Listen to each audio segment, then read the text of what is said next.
Melchior Watley, bonjour. Vous êtes le nouveau président de l'Alumni Advisory Board. C'est la nouvelle appellation du réseau Alumni. Pourquoi ce changement?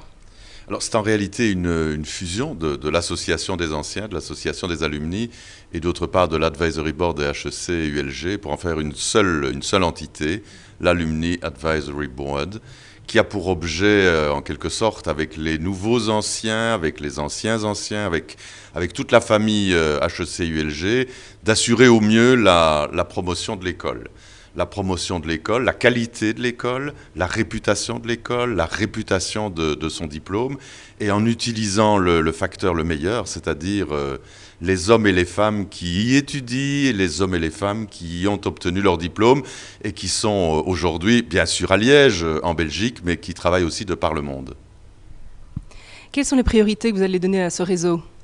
Alors, les priorités, donc d'utiliser le facteur humain pour assurer la réputation, la visibilité de l'école, du diplôme de notre région.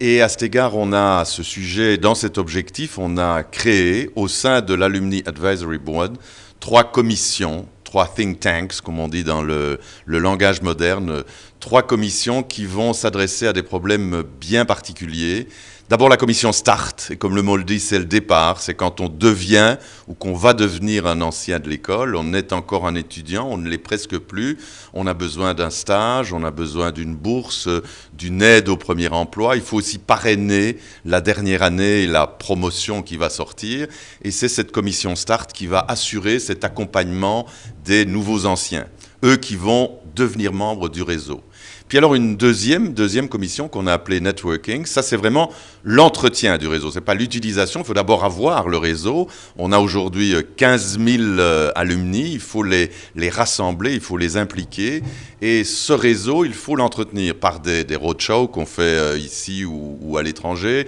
par des dîners, des activités qui rassemblent tous les anciens, de pouvoir entretenir ce réseau pour pouvoir l'utiliser en fonction des objectifs qui sont les nôtres, réputation, visibilité, qualité, le diplôme HEC ULG réputé, connu partout. Et alors la troisième commission, CXO, c'est, j'allais dire, la fonction de l'ancienne Advisory Board, c'est de pouvoir organiser de grands événements justement pour nous faire connaître, pour nous faire voir, des grandes conférences, des grands colloques des universités d'été, de pouvoir aussi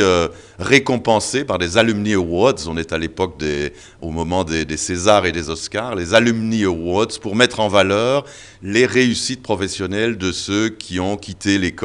il y a 10, 20, 30 ou 40 ans, réussite soit en Belgique, soit à l'étranger. Alors ces 3 commissions se réunissent dans l'Alumni Advisory Board qui va chaque année, au moins 2 fois par an se réunir, mais qui va aussi recevoir le programme de chacune des commissions et approuver le budget parce qu'il faudra aussi, et grâce à la fondation, leur donner un certain nombre de moyens. Les humains, les moyens humains, ils les ont, les moyens financiers, il faudra qu'on les trouve pour les leur donner. Je vous remercie.